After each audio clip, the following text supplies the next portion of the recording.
మహారాణిల మహాలక్ష్మిల ఆ పువ్వు నవ్వింది.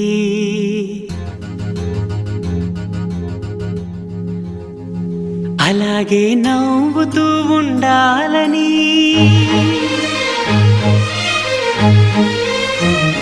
అలాగే నవ్వుతూ ఉండాలని నింగి నేల వాగు వంక చెట్టు చేమ గువగూడు ఆశీర్వదించాయి.